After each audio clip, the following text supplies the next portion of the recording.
সংগঠন অনেকেই আ আ বিভিন্ন সংস্কারের কথা বলেছেন।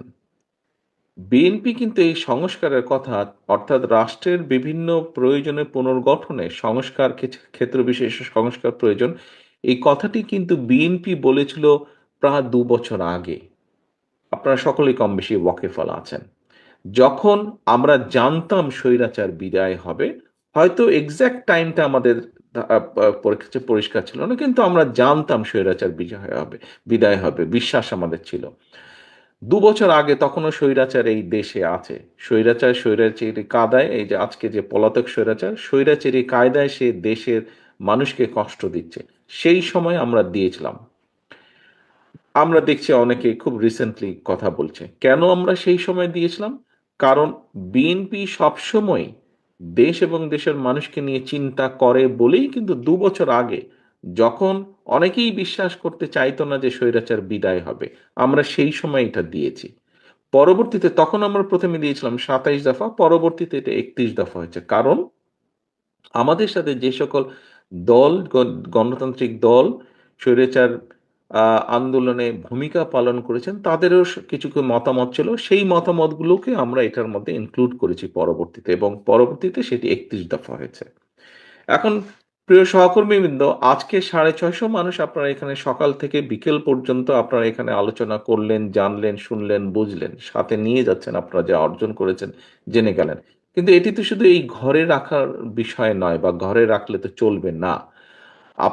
আপনারা এখানে আজকে যারা উপস্থিত হয়েছেন, আপনারা কিন্তু প্রত্যেকেই বিএনপির প্রতিনিধি হিসেবে উপস্থিত হয়েছেন। আপনি সেটি ইউনিয়ন পর্যায় থেকে আসেন, জেলা, থানা যেই পর্যায় থেকেই আপনি আসেন না কেন, আপনি বিএনপির একজন অ্যাম্বাসাডর হিসেবে এখানে উপস্থিত হয়েছেন। অর্থাৎ আপনি যখন ফিরে যাবেন, মানুষ কিন্তু আপনাকে চিনবে বিএনপির নেতা হিসেবে।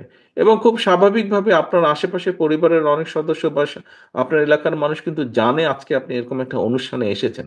আপনি যাওয়ার পরে যারা আপনাকে আজকে পাবে অথবা যারা আপনাকে সাথে আগামীকাল পরশু দেখাবে আপনাকে কিন্তু জিজ্ঞেস করবে যে, "ভাই ১০ তারিখে যে আপনারা অনুষ্ঠানে গেলেন, কি হলো আপনারা এতে? কি জানলেন, কি বুঝলেন?" আপনাকে কিন্তু জিজ্ঞেস করবে আশেপাশের মানুষ আপনাকে। এখন সহকর্মীবৃন্দ, আপনাদের দায়িত্ব হচ্ছে যেই কথাটি বলছিলাম, দয়া করে এটি আবদ্ধ রাখবেন না এই ঘরে। আজকে যে আপনারা জেনে গেলেন। আপনাদেরকে নিয়ে আমাদের এখানে বসার উদ্দেশ্য বা লক্ষ্যই হচ্ছে আমরা কেন্দ্র থেকে আপনাদেরকে জানিয়েছি।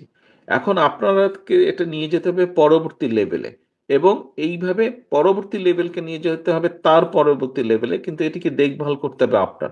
আপনাকে নজর রাখতে হবে যাতে প্রান্তিক মানুষ আজকে এখানে আমরা শ্রমিকদের নিয়ে কথা বলেছি। বিভিন্ন আ আ শ্রেণী পেশার শ্রমিকদেরকে নিয়ে কথা বলেছি। আমরা শিক্ষকদের নিয়ে কথা বলেছি। আমরা ছাত্রদের নিয়ে কথা বলেছি। আমরা মহিলাদেরকে নিয়ে কথা বলেছি, আমরা ডাক্তারদেরকে নিয়ে কথা বলেছি। এখান থেকে লয়াররা তাদের মতামত দিয়েছেন। অর্থাৎ সমাজের প্রায় সকল শ্রেণী পেশার মানুষের বিষয়ে আমরা আলোচনা করেছি আজকের এই সারাদিনের আলোচনায়।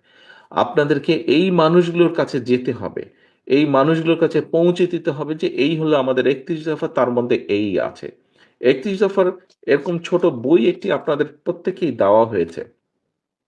এই বইয়ের পিছনে কিন্তু অ্যাড্রেস আছে। অর্থাৎ এই ৩১ দফায় যে সবকিছু তা নয়। আমরা বারে বলেছি, প্রতিবার বলেছি ৩১ দফা কোনো ধর্মীয় গ্রন্থ নয় যে এটিকে কোনো রকম পরিবর্তন করা যাবে না। অবশ্যই কোনো প্রস্তাব যদি আসে কোনো বিষয় যেটি বেটার হতে পারে, বেটার মনে হতে পারে, বেটার যেটির পসিবিলিটি আছে আমরা অবশ্যই সেরকম প্রস্তাব গ্রহণ করব এবং সেটি অনুযায়ী আমরা বাস্তবায়নের চেষ্টা করব আমাদের সুযোগ সুবিধা মতন। প্রিয় সহকর্মীবৃন্দ, মূল লক্ষ্য বা উদ্দেশ্য হচ্ছে দেশ এবং দেশের মানুষের জন্য কিছু করা, তার জন্য একটি লক্ষ্য ঠিক করা, পরিকল্পনা ঠিক করা এবং সেটি হচ্ছে ৩১ দফা এবং পরবর্তী মূল লক্ষ্য হচ্ছে মানুষকে কনভিন্স করা। আমাদের একজন নেত্রী এখানে বলেছেন, একটি প্রস্তাব দিয়েছেন যে আমরা কাউকে যদি কিছু দিয়ে আমাদের পক্ষে আনতে পারি। না, সেটি অনৈতিক কাজ, সেটি আমরা করব না। আমরা যেটি করব আমাদের আদর্শ, লক্ষ্য, উদ্দেশ্য দিয়ে আমরা মানুষকে কনভিন্স করব, আমাদের পক্ষে আমরা নিয়ে আসব।